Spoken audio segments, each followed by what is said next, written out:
দর্শক, বিএনপি যদি সরকার গঠন করে তাহলে ডক্টর ইউনূসকে কাজে লাগাবে, ডক্টর ইউনূসকে পাশে চাইবে, এমনটাই কিন্তু বলা হচ্ছে।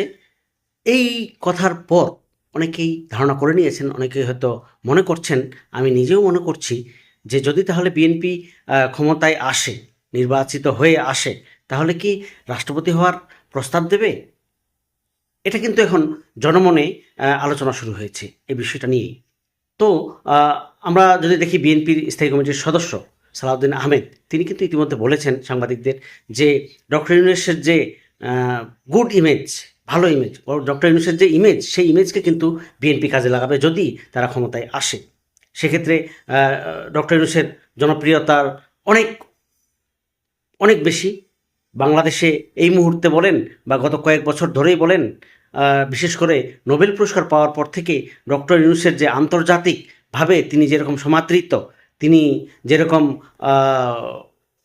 আলোচিত, তার যে গুড ইমেজ, সেটাকে সেটা সেটা কিন্তু অস্বীকার করার উপায় নেই।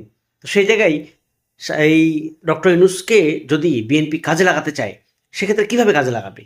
তাকে তো নিশ্চয়ই সেটা সরকারের একটা অংশীদার করেই কাজে লাগাতে হবে, এরকমই কিন্তু অনেকেই মনে করছেন। সেই হিসাবে অনেকের ধারণা যে ডক্টর ইউনূসকে হয়তো প্রেসিডেন্ট করার ব্যাপারে একটা বিএনপির চিন্তাভাবনা আছে। তো এই বিষয়টা সালাউদ্দিন আহমেদ ক্লিয়ার করেছেন এবং বলেছেন তিনি যে ডক্টর ইউনূসকে, প্রধান উপদেষ্টাকে এই বিষয়টি বলা হয়েছে, তাকে জানানো হয়েছে যে আপনার যে ইমেজ, সেই ইমেজটা আমরা কাজে লাগাতে চাই যদি আমরা ক্ষমতায় আসি। সেক্ষেত্রে প্রধান উপদেষ্টা তাৎক্ষণিকভাবে কিন্তু কিছু বলেননি, কারণ সালাউদ্দিন সাহেব অলরেডি বলেছেন যে প্রধান উপদেষ্টার পক্ষ থেকে কোনো বক্তব্য পাওয়া যায়নি এ বিষয়ে। তবে তাকে জানানো হয়েছে যে আমরা বিএনপি যদি ক্ষমতায় আসি, সেক্ষেত্রে আমরা আপনাকে কাজে লাগাতে চাই।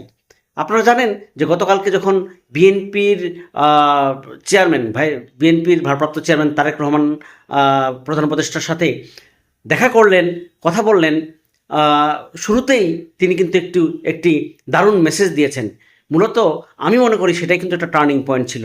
সেটা হচ্ছে তিনি যখন কর্মর্দন করছেন, ভালো মন্দ জিজ্ঞেস করছেন, ইন্ট্রোডিউস যে পার্টটা ছিল, সেই সময়টাই তিনি বলেছেন যে আম্মা আপনাকে সালাম দিয়েছেন।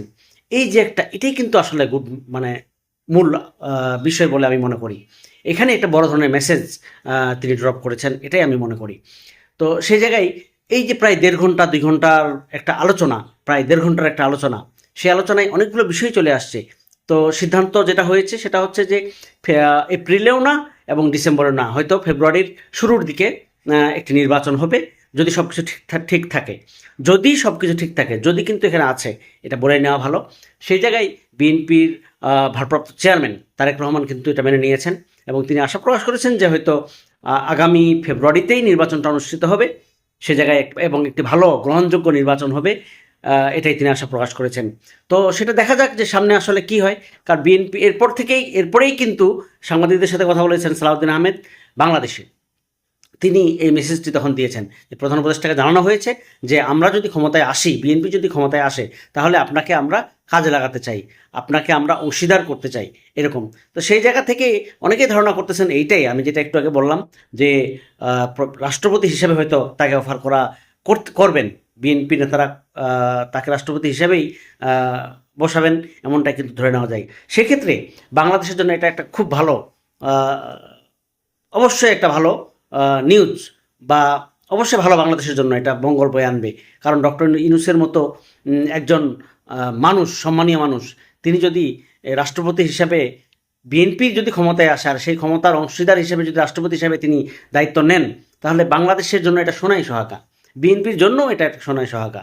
সেক্ষেত্রে ডক্টর ইউনূস সেই প্রস্তাবে রাজি হবেন কি না সেটা তার একান্ত বিষয়। তবে আমরা বাংলাদেশের যেহেতু ভালো চাই, 5ই আগস্ট পরবর্তী নতুন একটা ইন্টারিম গভর্নমেন্ট আসলো, হ্যাঁ, এবং এই গভর্নমেন্ট যেভাবে দেশ পরিচালনা করছে, দ্রুত যেভাবে একটা ভঙ্গুর দেশকে একটা স্টেবল জায়গায় নিয়ে এসেছে, সেজন্য তারা সাধুবাদ পাওয়ারই যোগ্য।